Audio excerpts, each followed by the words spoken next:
Bonjour tout le monde, j'espère que vous allez bien. Donc aujourd'hui je vous prends en vidéo pour vous faire mon bilan lecture, vu que j'ai lu mes 4 livres. Mais je vais faire une petite parenthèse, parce que je suis actuellement en formation, voilà, pendant 8 mois.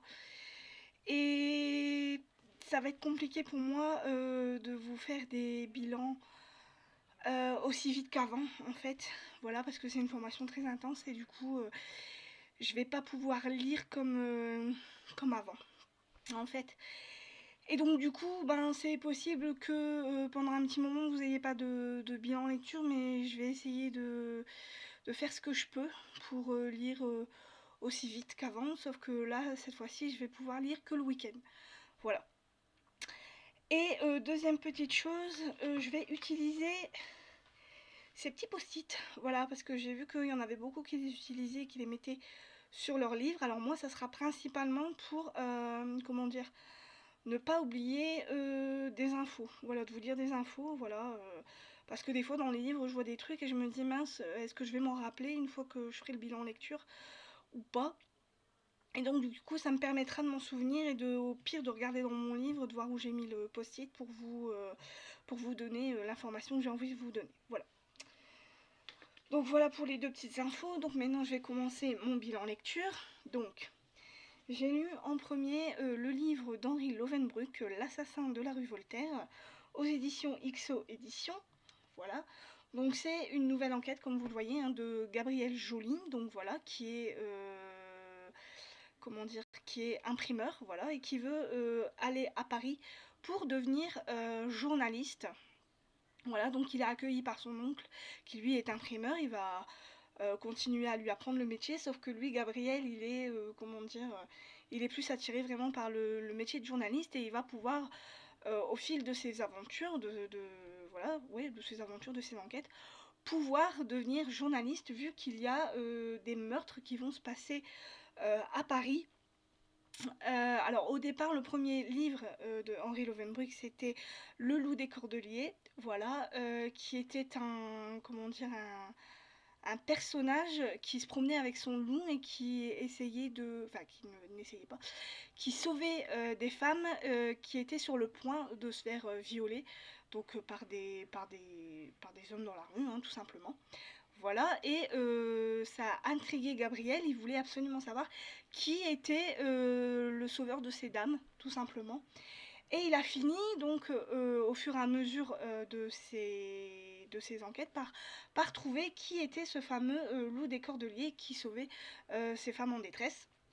Voilà, donc il va se passer beaucoup de choses, et dans ce livre-là, donc Gabriel Joly va enquêter au Théâtre de Paris, à la Comédie Française, plus principalement, voilà, parce qu'il va y avoir plusieurs meurtres qui vont être commis, et on va se poser la question de savoir qui effectivement commet ces meurtres, et ce n'est autre que Gabriel qui va réussir à trouver qui est le coupable.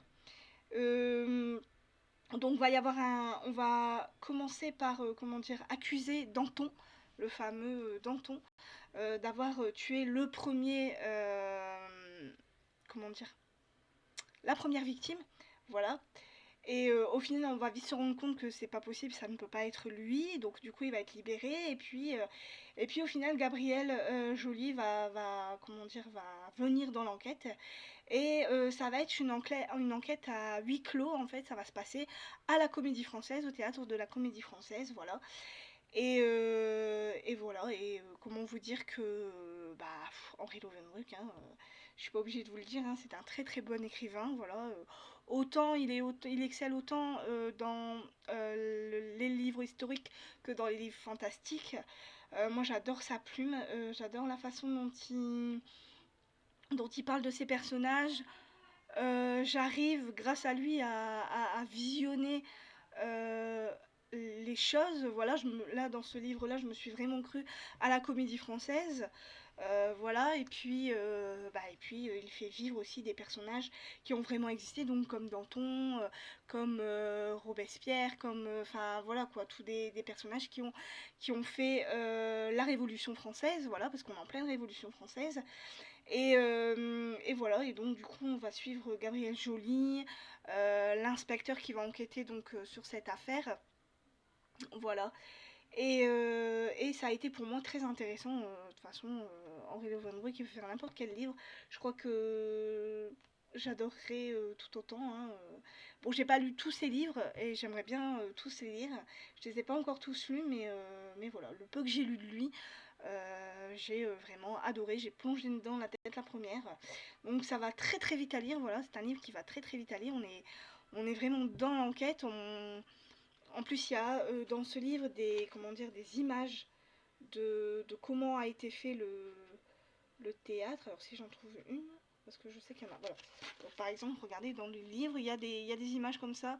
Donc on vous dit, voilà, le théâtre français. Donc on vous dit, bah, ce qui est dans ce théâtre, quoi, comment la fosse des Ancres, les réservoirs à pompe, les remises, les dessous, les laboratoires du café, voilà. Et ça, c'est des choses que j'aime beaucoup. Regardez là, comme là, par exemple ici, voilà, on voit les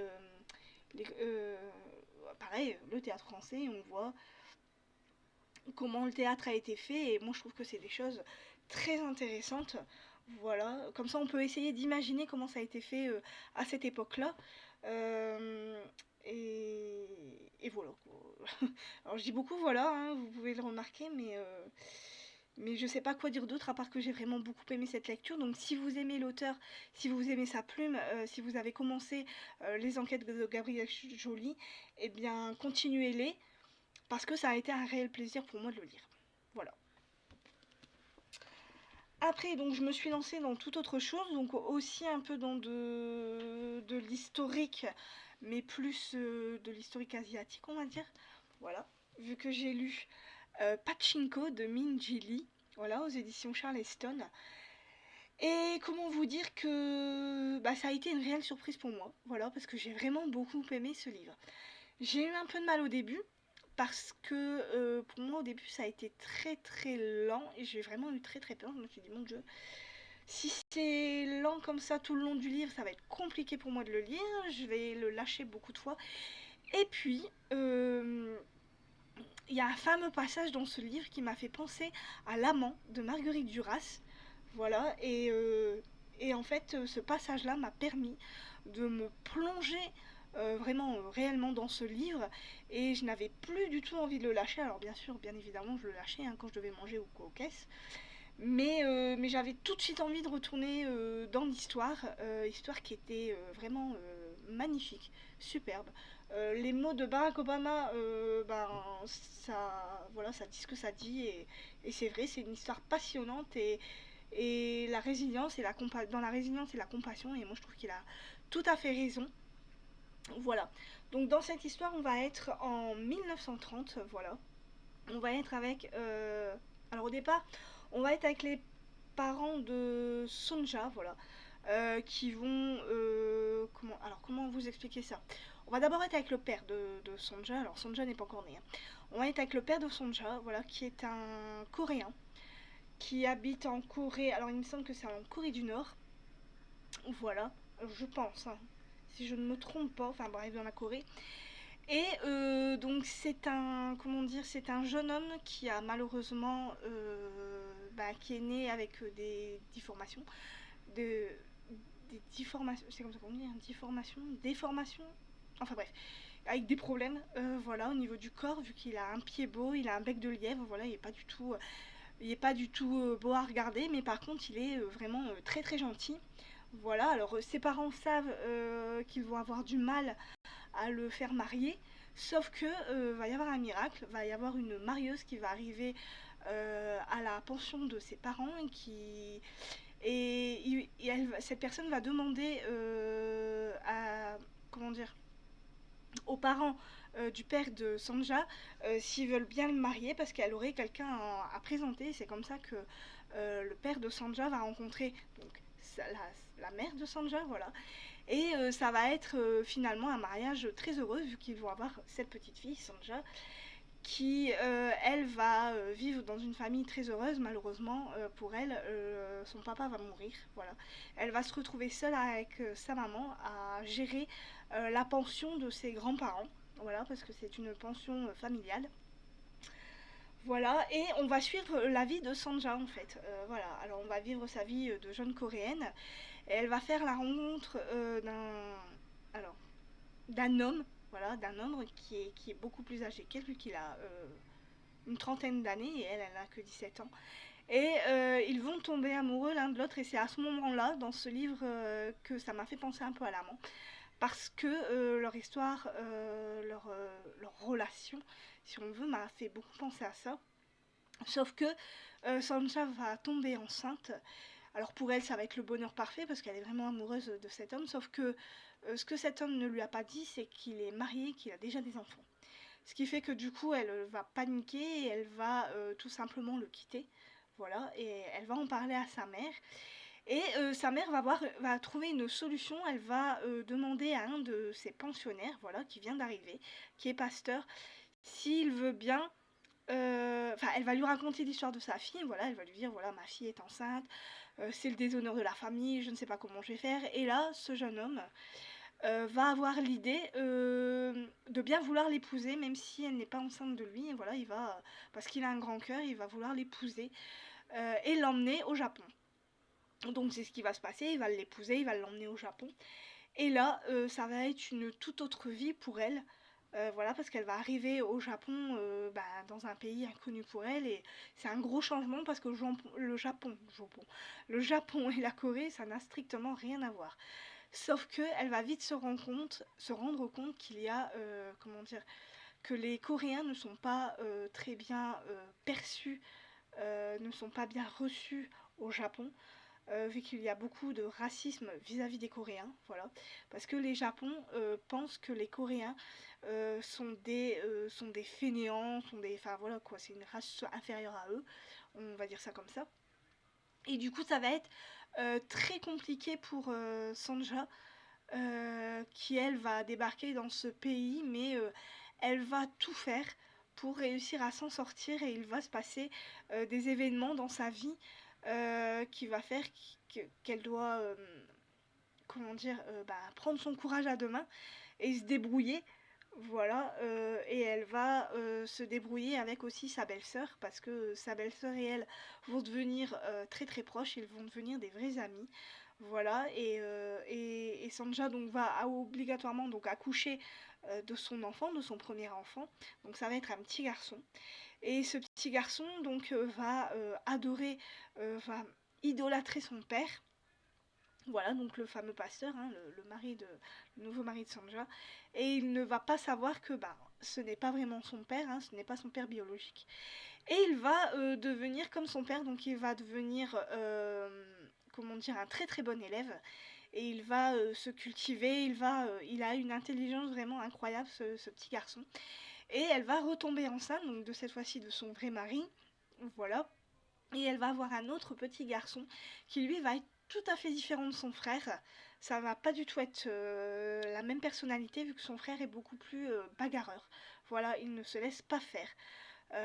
Et voilà, et donc on va suivre la vie de Sonja, de ses fils, de son beau-frère, de sa belle-sœur. Enfin voilà, on va vivre la vie de cette famille coréenne qui essaye tant bien que mal de se faire une place au Japon, ce qui n'est pas évident pour eux, et c'est une magnifique fresque familiale qu'on va vivre, surtout qu'il y a, on est en pleine Seconde Guerre mondiale, hein, vu qu'on est en 1930, donc on va vivre avec eux comment dire, la Seconde Guerre mondiale, comment ça va se passer pour eux. Voilà, ils vont devoir à un moment donné quitter donc Osaka, parce qu'ils sont à Osaka, donc ils vont quitter Osaka, ils vont aller dans une autre région pour, comment dire, pour éviter les bombes, tout simplement, pour éviter de mourir, hein, tout simplement, voilà. Et il va se passer beaucoup de choses dans cette histoire, et Sanja va revoir un visage familier qu'elle ne veut pas revoir forcément. Mais voilà. Mais cette personne va beaucoup l'aider tout au long de sa vie, malheureusement pour elle. Voilà. Donc tout ça pour vous dire que j'ai vraiment aimé beaucoup cette histoire du début jusqu'à la fin. Même si le début j'ai eu un petit peu de mal avec, parce que j'ai cru qu'il allait être lent, chiant. Hein, j'ai vraiment eu peur. Sauf que le passage avec, voilà, qui m'a fait penser à l'amant, m'a fait découvrir qu'en fait il était lent, mais lent beau. Voilà, tout simplement. C'est un livre lent, mais qui est magnifique, quoi. C'est vraiment magnifique. Cette fresque familiale coréenne est superbe. Voilà, et l'autrice a très très bien raconté cette histoire. Voilà. Donc si vous êtes intéressé par des histoires coréennes, par des histoires asiatiques, allez-y, lancez-vous, hein, je vous le conseille très fortement. Voilà, donc Pachinko de Min Jin Lee aux éditions Charleston. Voilà. Donc après, en troisième livre, je me suis reportée sur quelque chose de totalement différent. Voilà. Donc je me suis lancée dans Arsène Lupin, les 8 coups de l'horloge de Maurice Leblanc. Alors, ce qu'il faut savoir, c'est que dans cette histoire, on est dans 8 nouvelles. Voilà, on a 8 nouvelles. Et ces 8 nouvelles vont être, comment dire, on va suivre les aventures dans ces 8 nouvelles d'Arsène Lupin, qui va avoir une coéquipière. Voilà, dans ces 8 histoires, il va avoir une coéquipière. Et il va essayer de résoudre des différentes enquêtes, voilà, avec cette fameuse coéquipière. Et j'ai bien aimé. Voilà, ça change. Ça change, voilà. Ça change des livres d'Arsène Lupin que j'ai lus avec des suites. Voilà, avec ces livres où il y avait des suites, j'avais un peu de mal à comprendre. Alors que là, je trouve que 8 petites nouvelles comme ça, je trouve que c'est suffisant. Voilà, c'est simple à lire, ça se lit tout seul. Et voilà, et le personnage d'Arsène Lupin est toujours aussi bien. Il est toujours aussi intelligent, farfelu. Voilà, bon bah certes, un petit peu, comment dire, c'est c'est du Arsène Lupin quoi. Il y a une énigme et lui, en un claquement de doigts, il résout l'énigme. Voilà, mais c'est du Maurice Leblanc. Ça, il n'y a pas. Voilà. Donc si vous aimez la personnalité d'Arsène Lupin, si vous aimez toutes ces petites histoires, allez-y, lancez-vous. Hein. Bon, ça peut se lire indépendamment des autres. Il n'y a pas besoin de. Quand c'est des petites nouvelles comme ça, je trouve que c'est. Comment dire. C'est mieux parce qu'il n'y a pas de rappel des autres livres. Voilà, tout simplement. Et je trouve que c'est bien. Parce que là, en même temps, Arsène Lupin, il a une coéquipière qui est très charmante. Voilà. Qui s'appelle. Alors, je ne sais plus comment. Hortense. Voilà. Hortense et Arsène Lupin, donc voilà, qui vont faire équipe. Et il y a une petite histoire d'amour qui va se faufiler dans toutes ces petites histoires. Et j'ai trouvé ça très touchant. Voilà. Donc Arsène Lupin, les 8 coups de l'horloge par Maurice Leblanc aux éditions Hachette le Monde, donc que vous retrouverez. Alors je sais pas s'ils le font encore, mais voilà. Moi je les ai achetés chez mon marchand de journaux, enfin plus particulièrement à mon espace culturel de chez Leclerc, voilà, qui fait aussi presse. Voilà pour ce livre. Et en dernier, donc si j'ai traîné pour mon bilan lecture, c'est à cause de ce livre. Donc j'ai lu Dune, le tome 5, Les hérétiques de Dune de Frank Herbert. Alors ça a été... comment dire. Alors le début ça a été... pour la plupart du livre, il y a vraiment qu'à la fin, pour moi, que ça a été très très long. Voilà. Et pourtant, il fait pas beaucoup de pages, il ne fait que 492 pages. Donc ça va encore à peu près. Mais comment vous dire que Frank Herbert, faut vraiment réussir à le suivre. Voilà. Donc dans cette histoire-là, donc on va retrouver les sœurs Bene Gesserit. Voilà. On va retrouver donc cette communauté-là de sœurs. On va aussi retrouver Duncan Idaho, voilà, qui est un personnage récurrent de Dune. Et dans cette histoire-là, on va faire la connaissance d'une jeune fille qui est une jeune fille très spéciale, vu qu'elle a le pouvoir, la faculté de commander les fameux vers des sables géants. Voilà. Et donc du coup, cette jeune fille est très convoitée donc par les Bene Gesserit, les sœurs Bene Gesserit, par les matriarches, mais je sais plus comment on les appelle, je sais qu'on les appelle les matriarches, et par les gens de la dispersion. Voilà, alors pour vous expliquer tout ce schmilblick, j'y arriverai pas parce que c'est vraiment très compliqué à comprendre, moi j'ai eu vraiment beaucoup de mal.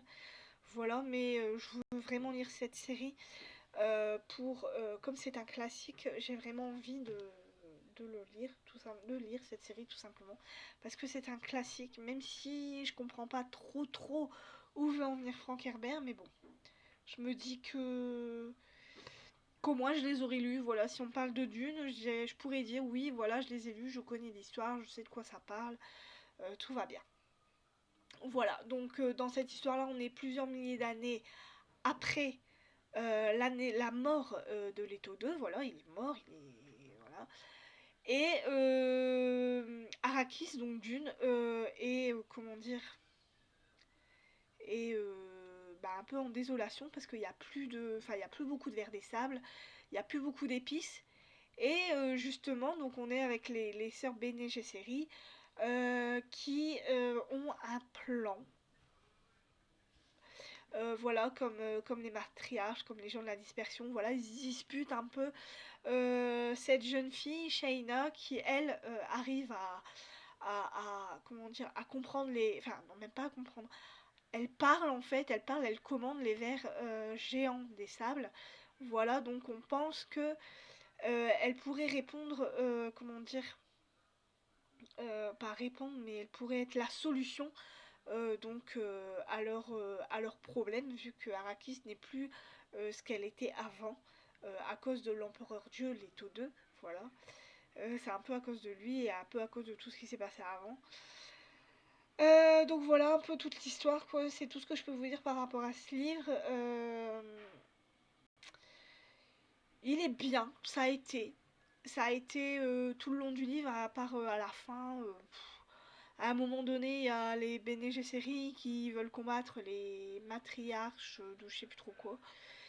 Et donc on a cette bataille et ils se disent, enfin voilà quoi.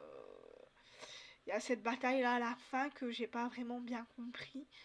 Mais voilà. Donc c'est tout ce que je peux vous dire hein, par rapport à ça. Ne demandez pas plus d'explications parce que si vous avez la possibilité de voir une autre vidéo avec d'autres explications, surtout allez-y, lancez-vous parce que là, moi je nage un petit peu dans la semoule pour vous expliquer cette série. Voilà.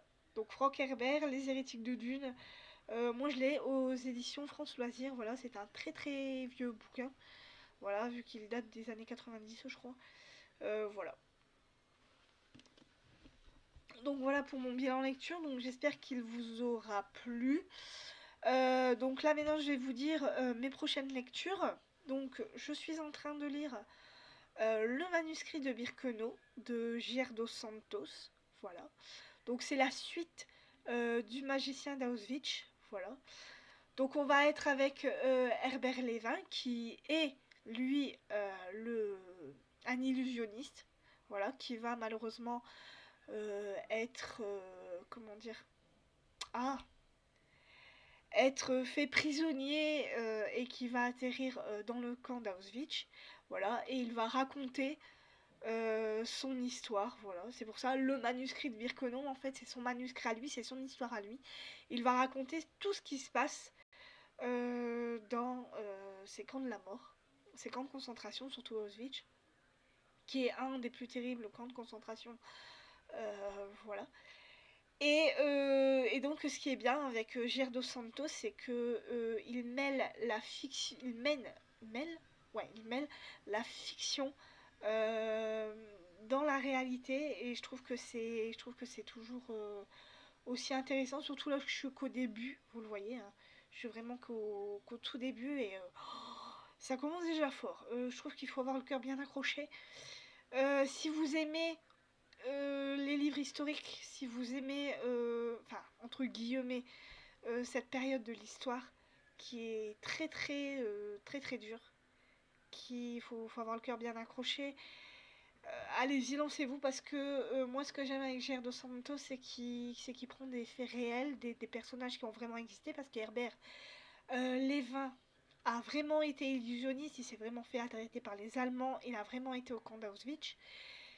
Et Et voilà, il a raconté l'horreur des camps et c'est une histoire vraie. Voilà, c'est le manuscrit de Birkenau, c'est ce qu'il a vraiment raconté. En fait, comment dire, il l'a raconté et comment dire, il a caché son manuscrit, voilà, pour qu'on puisse nous, plus tard, le retrouver et raconter ce qui s'est réellement passé, parce que ce qu'il faut savoir, c'est qu'au moment où les gens sont sortis des camps, où ils ont voulu raconter leurs histoires respectives, on ne les a pas crus. On pensait que c'était comment dire, imagé, que c'était un peu trop, c'était une vraie horreur, que ça pouvait pas être arrivé, alors que oui, c'est réellement arrivé. Toutes ces horreurs sont vraiment arrivées. Les Allemands ont vraiment commis toutes ces horreurs. Et ce qui est bien dans ce livre, c'est que je l'ai un peu feuilleté. Et ce qui est bien dans ce livre, c'est qu'à la fin, donc je vous le montrerai une fois que je l'aurai lu, c'est qu'à la fin, Ger dos Santos a mis comment dire, les images de Herbert Lévin et de toutes les personnes, donc de sa femme, de son fils, enfin bref. Et il a mis aussi des photos des camps de la mort et des photos des prisonniers, voilà comment ils étaient squelettiques, voilà comment ils étaient là-bas. Et il a mis aussi des photos des dirigeants nazis qui ont travaillé dans ces camps. Et moi je trouve ça très intéressant parce que bah, faut voir à quoi ils ressemblaient ces monstres-là. Comment est-ce qu'ils ressemblaient. Alors bien sûr, il y aura Himmler hein, dans les photos, j'ai vu qu'il y avait Himmler. Mais il y a aussi beaucoup de personnages de dirigeants nazis que je ne connaissais pas. Et je trouve que c'est très très intéressant, quoi. C'est du Gilberto dos Santos, de toute façon. Sa réputation n'est plus à faire. Je trouve que de mêler de la fiction avec du réel, je trouve que c'est toujours bien de le faire. Et j'avais vraiment adoré Le Magicien d'Auschwitz et puis ses autres livres aussi. Il y a aussi son livre avec Constantinople, c'était quoi? Alors je sais pas si au début du livre il met ses différents livres qu'il a écrits. Si. Euh, L'homme de Constantinople et Un milliardaire à Lisbonne. Là aussi, c'était la vraie vie de son personnage principal. Et je trouve qu'il raconte vraiment bien euh, le réel, tout simplement. Voilà. Donc si vous avez lu Le Magicien d'Auschwitz, bah, lisez le second. Et surtout si vous aimez l'historique, allez-y, lancez-vous. Parce que J.R. dos Santos, c'est une pépite à lui tout seul. Voilà. Donc J.R. dos Santos, le manuscrit de Birkenau, aux éditions Hervé Chopin. Donc livre que je suis en train de lire. Je vous ferai un résumé quand j'aurai tout fini mes livres. Donc en deuxième livre, j'ai l'intention de lire à Stephen King, Monsieur Mercedes, aux éditions Livres de Poche. Voilà, livre que je n'ai jamais lu. Je n'ai jamais lu de Stephen King, c'est mon premier. Et je voulais vraiment lire ce livre parce que c'est un thriller, si on peut, ou un roman noir, si on peut raconter ça comme ça. Voilà. Donc j'ai envie de me lancer dans mon premier Stephen King. Voilà. En troisième livre, j'ai l'intention de lire un Sherlock Holmes. Donc là, c'est le tout premier, c'est la rencontre entre Sherlock Holmes et Watson. Donc une étude en rouge, voilà, d'Arthur Conan Doyle, aux éditions The Sherlock Holmes Collection. Donc pareil, c'est un livre que j'achète à mon espace culturel de chez Leclerc. Vous pouvez les retrouver chez votre marchand de journaux, voilà, ou dans tous les magasins qui font presse. Voilà, moi je l'achète à mon Leclerc à mon espace culturel de chez Leclerc parce qu'ils font aussi presse. Du coup, voilà. Donc je m'achète toute la collection de Sherlock Holmes. Voilà. Et en dernier, donc je suis obligée, hein, il faut que je finisse la série. Donc je vais lire La Maison des Mères Dune de Frank Herbert. Voilà. Donc là c'est la suite, hein, c'est la fin. Dune a été détruit, voilà, atomisé, et va falloir, je pense que va falloir tout reconstruire et puis il va y avoir comment dire, une guéguerre entre l'ordre du Bene Gesserit et la horde des honorés matriarches. Voilà, il y a une guéguerre entre les deux. Donc je vais voir ce que ça donne. Je vous le dirai quand je les aurai lus. Voilà donc pour mes prochains livres que je vais lire, pour mon bilan lecture. Donc j'espère que ça vous aura plu, j'espère que vous passez un bon week-end. Moi je vous retrouve la prochaine fois, je sais pas quand. Vous verrez bien. Ce sera la surprise. Je vais essayer de lire le plus rapidement possible. Voilà, pour vous faire un bilan assez rapproché quand même de celui-là. Je vous promets rien, voilà. J'ai surtout peur par rapport à celui-là, parce que vu qu'il fait plus de 500 pages, je sens que s'il n'y a pas un peu plus de mouvement, voilà, je sais pas, je vais le finir, hein, ça c'est sûr, mais je vais mettre du temps à le lire. Si s'il n'y a pas, alors je sais pas s'il y a beaucoup de dialogue. Oh, s'il y a du dialogue, oh, ça va. Ouais, ça va. Alors par contre, est-ce qu'il y a beaucoup de pages entre les chapitres? Oui, ça dépend du chapitre. Ouais, donc on verra bien. Voilà. Donc voilà pour mon bilan lecture, j'espère que ça vous aura plu, je vous souhaite une bonne fin de week-end et je vous dis à la prochaine fois pour un nouveau bilan lecture. Bye bye.